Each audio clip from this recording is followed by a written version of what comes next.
how to send your initial shipment to Amazon. My Amazon Seller Central here, and I will show you how to do this. Okay, we are here in Amazon Seller Central. And just to give this, there's a few different pages and reports within Amazon Seller Central that I want you to be aware of. Right now, we are in our Manage FBA Shipments report right here from our inventory menu. But there's a couple others on here that are important to keep in mind as well. We've got inventory planning. We've also got Manage FBA Inventory. And then, like I said, Manage FBA Shipments. Those are kind of the three main ones that we look at. So if you're starting from zero, you won't need to think about these other ones, but let's just look at inventory planning just so you're aware of what it is. So on the inventory planning dashboard, you'll have this page over here in the bottom. And again, if you're watching this as a replay 3 months, 6 months from now, and this is no longer relevant, we'll probably have to do an updated video because Amazon's always changing stuff. But as of now, this is still how it is. So we're going to go ahead and click view all. This is a good report that will show us how many days of supply we have and the recommended replenishment quantity and the recommended shipment date. So we can use this information to kind of see like, okay, what are we low on stock? According to what's currently selling, how many days of supply do we have? And then what do they recommend we ship to them? So we'll actually use this when we have stock at our house. So let's say like, you know, this birthday 2-pack, I think this is size small. We have this sitting at my house. And so we're looking at this saying, okay, we're down to 73 units. We have 26 days. They're recommending we order 93 or send in 93. Let's say I have a box of 100 sitting in my basement. I could go ahead and ship in a box of 100 of this. We don't really use this report to do our order calculations. I mean, we kind of do. We more use our sales report. So we'll look at 60-day sales to calculate how much restock we want to order. But this is more for like, okay, I have products sitting at my house right now. Like let's say your initial order from your manufacturer was 1,000 units. Amazon maybe is only letting you send 200. You go ahead and send 200, start selling for a few weeks, and then you're trying to manage, okay, when should I send some more? This is the page I would look at to decide, hey, we have 36 days left of 172 units. They're recommending I send in 139. I got a box of 100. I'll go ahead and send those in. You can just kind of keep an eye on that. Now, as far as creating a shipment, we're going to go to Manage FBA Shipments. My favorite one is right here at the top. It's called Send to Amazon. It's a new way to create a shipment, and it is so much better than the old way. So yeah, this way is so much easier. So it's going to take you a step-by-step through. If you look over, see there's step 1, 2, and 3. Now this is showing like my most recent order here, but yeah, we'll actually let's just look at this one just for fun. Well, maybe not. Let's start a new one just for fun. So I'm going to start a new one. And so step 1 is to choose inventory to send. You're obviously not going to have as many SKUs as we do right now. So yours is just probably going to have, you know, maybe 1 or 2 or a couple. But the first thing you're going to do is you're going to create a packing template. So you can click this little pencil icon right here, and we're going to create a packing template. So you can name it. I call this one 100 small. How many units do you fit in your box?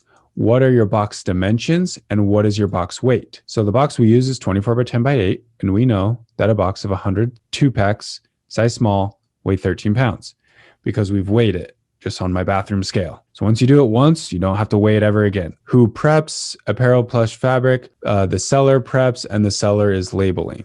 So Amazon is not doing any prep. Amazon is not doing any labeling. Just make sure those say seller. Okay. And then you go ahead and click save. And once you do that, like I said, you only do it one time. And then from now on, you can just click your packing template from what you've created, and you can create multiple. So like we do have multiple size boxes. We usually only use the 24 by 10 by 8, but we do have another size box as well. So I can click the drop down and choose which box I'm sending it in.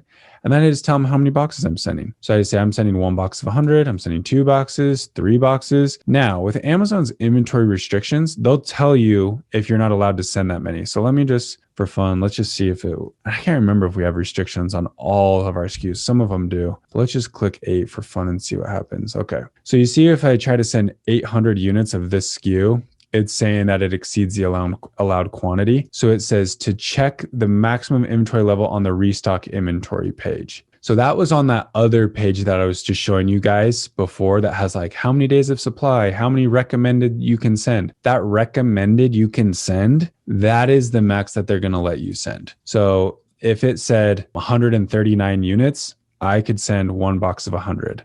And I don't remember if this SKU was that. So let me just see if it will let me.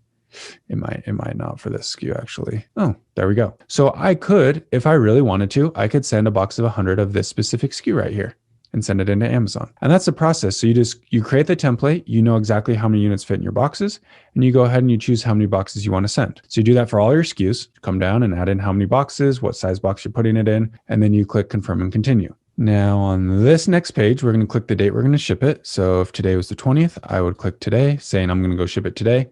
You're going to do small parcel delivery. If you're just shipping boxes, if you're shipping like a pallet, you're going to do this one right here. But 95% of you are going to be doing this right here. So you won't have to worry.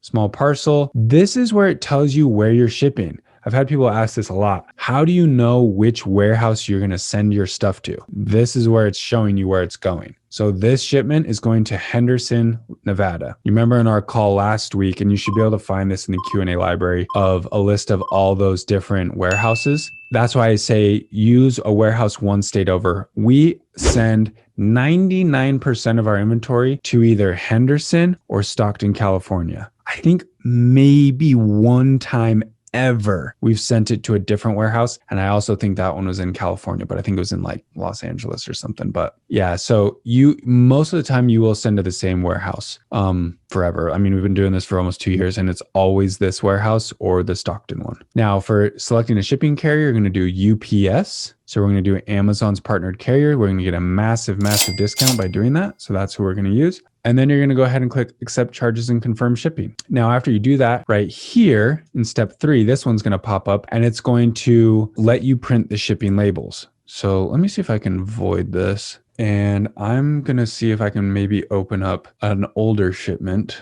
So it's going to look like this. So this step 3 is going to open up for you and it's going to have this little box saying where your stuff is getting shipped to. You're going to select your labels. If you guys have the Rollo printer, if not, I highly recommend you buy one. It's going to default probably to 4x6 thermal labels right here. You're going to go ahead and click print and here they are. And literally all you do at this point is you just plug in your little Rollo label printer. If it's going to print 4x6 labels and you print these off. It's going to print off a bajillion of these things for you for all your different boxes.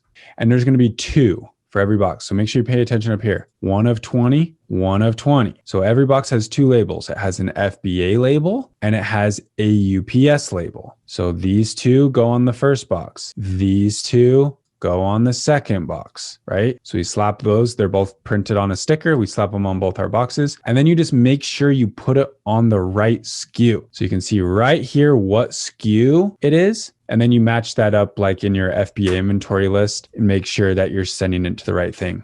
A little secret way that I do it is I'll reopen this step 1 and I can look right here and see, okay, there's the SKU number. So when I'm looking at my labels, I just matched up and see, okay, this one is UCRRMW. That is this one. This is Elise large. So then when we're shipping our boxes, I know, okay, this label goes on the Elise large box.